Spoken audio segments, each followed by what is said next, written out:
The way you're thinking about food and eating is probably wrecking your life. Yeah, not too big a statement. Because what you eat and how you feel on a daily basis, several times a day, eating, if that's not working for you, then that's a really big pain point.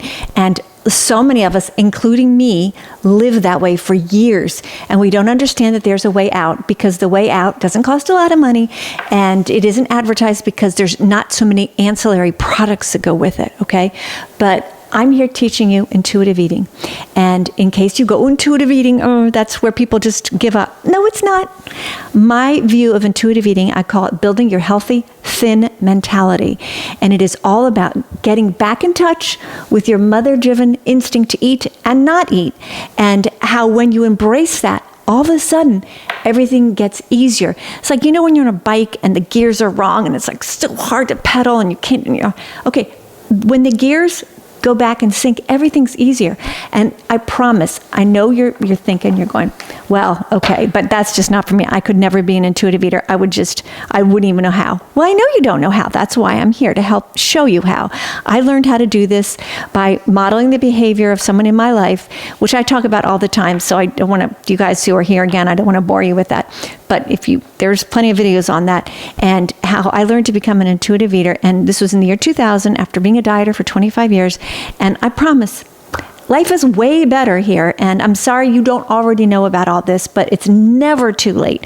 I get people who are 75 saying, is it too late? No, it's never too late. And I did tell one story that just got so much attention, because I talked about my poor mother-in-law who passed away recently, about a year and a half ago now, and how to the very bitter end she was dieting. And it was just, just so sad. And she was a lovely person and all that, but it was just sad. I was always sad for her, and I couldn't reach her. She had a huge diet mentality, and as did all my mothers. I had 4: mother, stepmother, mother-in-law, stepmother-in-law. Huge diet mentalities. I don't blame them. They were a product of what they were taught, and so was I. But I bucked it, right? And I'm trying to help you do that, because you'll be very happy. We are going through our workbook. If you don't have the workbook, that's okay. Listen along. If you want to get it, go to our website and get it. Your call. You don't have to get it. But this workbook that I created a long time ago now, basically was modeled after how I got through it. And I wanted to give you guys really concrete things to think about for the first 12 weeks of building your healthy, thin mentality. But that's what this is all about. And so what I imagine when I say the first 12 weeks is, some of you guys are going, oh my God, 12 weeks? I mean, that's how long it's going to take. And some of you are going, oh wow, it's probably going to take longer than that. And this is the truth. You are going to determine how quickly you can get through this. And the best way to get through it quickly is to just latch on and believe it. And when I say believe it, I mean, if you don't think this will work, you're going to interfere with yourself. You're going to go, that little roadblock, or I can't be an intuitive eater. I can't possibly know when I'm hungry, or I'm just going to eat Snickers bars all day. All these things. As soon as you can calmly talk to yourself, and it happens in the workbook, about how ridiculous that is, that we're made to think that. I used to think that about me too. I mean, I used to be completely, you know what, it's funny, because about an hour ago, I went down to my kitchen I was hungry, but I'm really busy. I just wanted to eat something fast. And I have this huge thing of nuts with like mixed nuts, and it's from Costco. I think it's Kirkland. Yeah. And like years ago, I wouldn't have been able to keep that in my house, because I would have just eaten it all the time. Instead, when you become an intuitive eater and you get rid of all that angst that is put upon you by the diet industry that corrupts your relationship with food. It corrupts it. It makes you desperate for food, when if you'd never gone on a diet at all, you would never feel that way. It's the dieting that breaks you. It doesn't fix you. Dieting breaks you. And you may have wanted to lose a little weight, but when you go on a diet, you break your relationship with food and eating, so that you can't have a big thing of delicious nuts, which is a really good value and lovely ingredients and all that. But even this day, even today, 25 years since I've been an intuitive eater, I still go, wow, it's so cool that I'm not worried about this ever again. And I knew I was going to do this video, so I was thinking about it. Because normally in my life, I don't think about it at all. I just live as an intuitive eater. And so do many, many people who've come and learned from me and our little message here. And, it's just so good. It's so good to get out of that diet jail. And if you think it's not possible, because you are broken, Okay, think about how broken bodies can be. Think of how you can have a leg literally cut through your skin and hanging out in a car accident. It heals. It heals. So will you. You just got to give yourself a chance. And so, all right, so let's get to this week 2. I know I pontificate a lot, but I just get so psyched about this. Every week when you're doing the workbook, I have a daily checklist that I think is important for you to do. And we already went over it once in chapter 1, but we're going to do it again. You need to be prepared to arm yourself every day against diet mentality thinking. And just like little thoughts, like week 2, the little mantra I have in the beginning is, why does it seem revolutionary to eat what your body is craving when you're hungry? Why does that seem like such a strange thought? Oh, I'm craving peanut butter. I can't eat that. That's terrible. It's too much fat or all this stuff. Okay, well, your body knows when you eat fat, and your body adjusts, and your calorie requirements later on in the day, you feel differently. So that's just one little example, but having statements like that in your head to help you go, yeah, why am I messed up, or is all that out there messed up? And it's all that out there, okay? Your body, just start reconnecting, start trusting. And I know you don't have trust with your body now. I didn't either. But when you just can start letting it grow, having little wins, you'll be surprised how amazing your body is. And you will go, wow, I'm so sorry I disrespected this for me, 25 years, 2.5 decades. Okay. You need to be prepared for situations like this. You need to know these things ahead of time. Your best friend shows up at lunch and has lost 8 pounds in 3 days. She is very excited, feeling hopeful, and wants you to do the same diet. She means well, I know, they mean well. But you need to resist the temptation of the short-term diet fix. The daily exercise will help you resist this. You will immediately remember that short-term diet success leads to long-term diet failure, rapid rebound weight gain. Dieting leads to a perverted relationship with food and eating. I don't know if I try so hard to express to you how true this is, that when you start micromanaging every bite you take, your body rebels. And I give this example a lot. It's like if you were told you have to breathe 40 times every hour or every minute, whatever. Just think of some number, and you have to do it. It has to be like that. It has to be this kind of a rhythm, and that's how you got to go through your day. You would be soon unable to breathe. You would be like, oh God, I'm panting. Well, you were running. Yeah, but I'm only supposed to breathe 40 times in this minute. Now I'm going to breathe more. It messes you up. We can't screw around with our biology like that and think that there's no result. We were given the ability to know what, when, and how much to eat. We were given that by beautiful, whatever it is you think created us, Mother Nature, whatever you want to think, God, whatever, it doesn't matter. I know that is so valuable to me now. And after being a dieter for all these years, where you disrespect this all the time, you're like, oh, my body doesn't know. And your little body in there is going, hey, I got your best, circumstance in mind. I got your best, your best outcome in my heart, right? Your body is on your side, is what I'm trying to say. Your body is on your side. And when you shun it, it doesn't go well. You get unable to differentiate between hunger and non-hunger, and what do you even want, and have you had enough, or do you need more? You're like, I don't know. I didn't either. You can get it back. And this is the way you start thinking about this stuff, and you go, yeah, it's really stupid how we're doing this. Like, I'm hungry, but I can't eat until 6, and then I can eat, for an hour straight. Okay, that's good. No, that's stupid. I keep saying stupid, sorry. Dieting makes you think about food more. Oh, wow, 100 billion, 1,000%. I know. If I told you, you will someday, it'll be 4 o'clock, and you'll go, man, I didn't eat lunch. I know. I don't think that you'll believe me right now, because I wouldn't have believed it either. But that happens. Stuff like that happens where it just stops being this thing where you're like, when do I get to eat? Because you always can eat whenever you're hungry. That's the whole point of being an intuitive eater. So all that stress goes away, and you live your life. And it's not that you don't love food and eating. I love food and eating, but I don't worry about it, and I don't think about it all the time. I just know confident in my heart and soul that every day I get to eat glorious food, that I get to pick, and it's going to be amazing. It's a great part of life. And I want you here with me where it's great. If dieting worked, you'd already be thin or at your happy weight and have a good relationship with food and eating. And so would your friend who's trying to talk you into dieting. So you have to have these little daily exercises to arm yourself, because no one's, purposely trying to hurt you, but all this diet messaging coming at you hurts. It hurts you. You don't want that. So take a few minutes every day and choose one of the daily affirmations we have listed in the back of this Appendix A. They're so good. Go through them.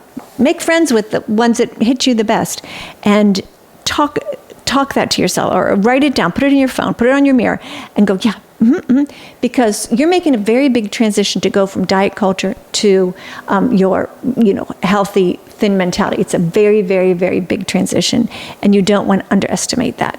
Okay, so get the affirmation, and then go to our Diets or Fattening is our Intuitive Eating with Meg. Both names work, because I used to be called Diets or Fattening, but I like the name, but not everyone did, and it wasn't very proactive. It's just like a very big negative. So Intuitive Eating with Meg, that's where we learn how to do something else, because diets are fattening. So there's people that you can, converse with and all that. And then another thing, which is completely different than the first two, is make sure you always have some food with you. Now, this may seem counterintuitive. Well, I'm going to try to eat less. Right, but one of the great ways to learn to eat less is to get familiar, let hunger brew, don't be afraid of it. But when you have some food with you, you are able to let that brew, and you're not panicked that, I got to go eat, I'm scared. Okay, because people get scared when they get hungry. I mean, I don't. I used to. What am I going to do? Okay, I need to get some turkey, because that'll be okay, even though I don't like that at all. So you have some food with you. I always say something that I literally kind of have just gotten in a total routine with is I have pretzels with chicken, with peanut butter in them. I keep them in my car, and I've told you guys this before. They're just super easy. I have the big thing in plastic, and so if I get hungry, or if I'm going somewhere and I'm like, I might get hungry, who am I going to do? Well, if I get hungry, I don't have to worry. I don't have to preventatively eat. I just know I can grab a little handful of those, and that'll do me just fine until I can get to eat something that maybe I really want more or whatever. And a really great thing that this does, which you'll be surprised, is that when you do that, you learn that it doesn't take as much as you thought to just calm hunger down. That was a big learning for me. Like I thought, I'm really hungry, I'm going to need a big meal. No, I'm really hungry, and I ate, let's say 8 of those little nuggety pretzel things, or 10 or something like that. Wow, I feel pretty good. And then all of a sudden I'm doing the thing that I was doing, and I'm not thinking about food anymore because it's calm. And it doesn't mean I don't get hungry later and have a great, wonderful meal, but sometimes that just life gets in the way. So make sure you take care of yourself. Like if you were a little kid, pack a little snack. And it doesn't mean you have to eat it. It should be something that will keep, not something that's going to go bad. So you feel like you have to eat it, although that should never be a thing, but it happens. Something that'll keep, and just have it available for yourself all the time. Wherever you are, your desk at work, in your car is what I do. And that way, that preventative eating just goes away. Well, if I get hungry, I have this. And I know there's a couple of professions, I always say this too, that are really hard. I mean, nurses in ICU units and, some teachers and stuff. I know that's hard. That's a tough one. Do the best you can. And I will say this. If you have a little something in your pocket, I know you can't do this and you're in a sterile environment, but if you're not, a few bites of something in your pocket that you just go around the corner, it really can take the edge off. It doesn't, mean it's a great meal, but it can take the edge off and help you not, it calm you down and help you get to that next meal without being ravenous, because a huge thing you want to avoid is being ravenous, because that's not where joyful eating is. Joyful eating is when you're hungry and it feels good. When you get past that and you're ravenous and you just feel weak and you're like, and you just like your dinner and the food hasn't come, the restaurant's slow, let's say, and all bread, and you eat a bunch of bread and you're like, I didn't want that, and you just feel, you want to take care of yourself. You want to try to eat before you get to that ravenous stage. And for some of you guys, you're like, no problem, I know. But for some of you guys who are going to try to be really good, Watch that. Watch going too far. When you think of food, if your kind of body lights up and your mouth waters even, or everyone has their own signals of like, I'm hungry, you get to learn what those are for you. And then you take care of yourself with those. You go, okay, this is what my hunger feels like. And then you get really good, especially after the first 12 weeks of really paying attention, of knowing what food makes you feel good, and not just in that moment, not just like mouth pleasure. Like, okay, like sometimes if you get really hungry and you just see something junky, you're like, yes, that's what I want. See, I want junk food. It's only because you know it's quick. But if you give yourself a chance, as you're learning this, and you will learn this, say, okay, I know that like chocolatey Tony's bar, something I've been loving lately, is really good, but let me just see. And then you will find if you try something else, just so you're learning, because you don't know what you even like now. You don't even know what's going to make you feel good. So you have to do some experimenting and say, okay, I definitely, that would be tasty. I would like that, but I probably might not feel that great an hour later when I have a big sugar crash. So I'm going to try to eat this little egg salad. I don't know, something. I'm going to try and take a bite. And what you will learn is my very favorite. I guess there's 2 or 3 of my very favorite sayings, but hunger is the best sauce. So let's say you don't even like egg salad. I mean, very much. But when you're hungry, things get real tasty. Use that. Not I'm ravenous hungry. I'm strong, yummy, powerful, good hunger. The hunger that you're going to feel good as you're eating, and then you're going to feel good after you eat. You will get used to that. So these are the things, this is week 2. We're just putting our toes in. We're going, okay, how does this feel? How does this feel? These are the things you have to constantly go over. I'm going to really quickly go to this exercise 1. No matter what food you eat this week, no matter what time, no matter what it is, practice leaving a little behind. Even if you think you're still hungry, okay? You won't be doing this when you are a full-fledged intuitive eater and you've got your healthy thin mentality. This is learning stage, okay? 1 or 2 things will likely happen. After 10 minutes, you will feel hungry for the remaining food.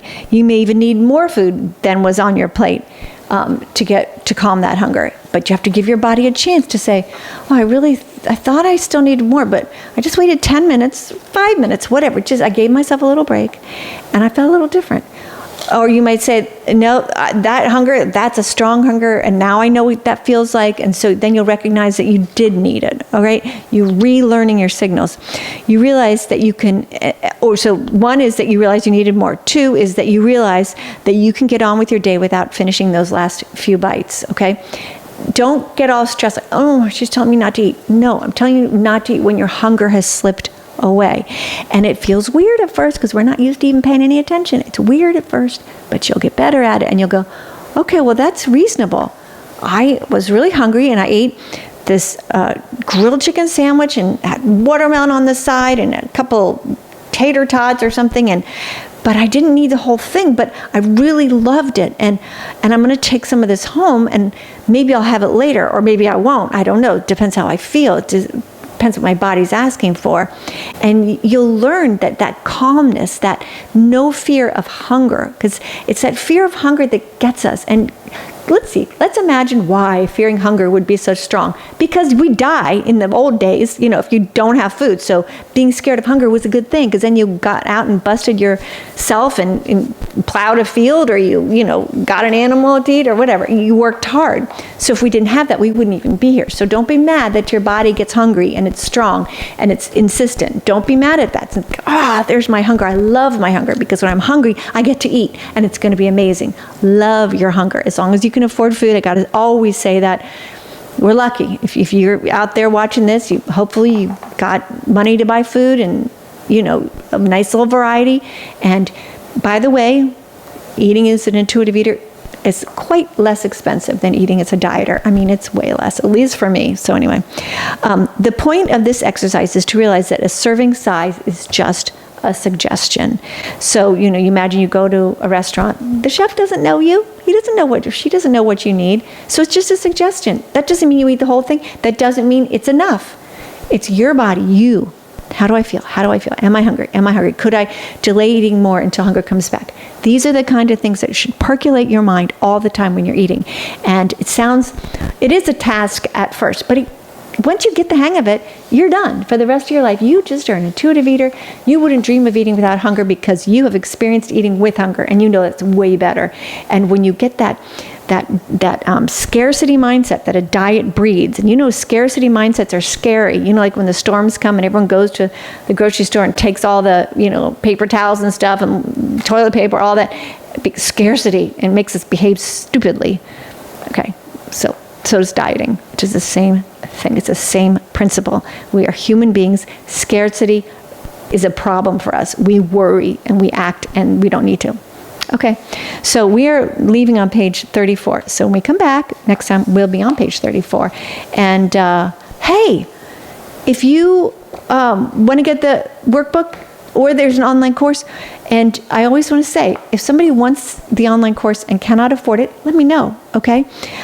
Email me, meg@dietsarefattening.com, as long as you're over 18. So anyway, you guys, you can do this. Join me in the happy place, and you'll look back and go, gosh, I'm so glad I did. I'm so glad I found her YouTube station. And hey, please subscribe. That would really help.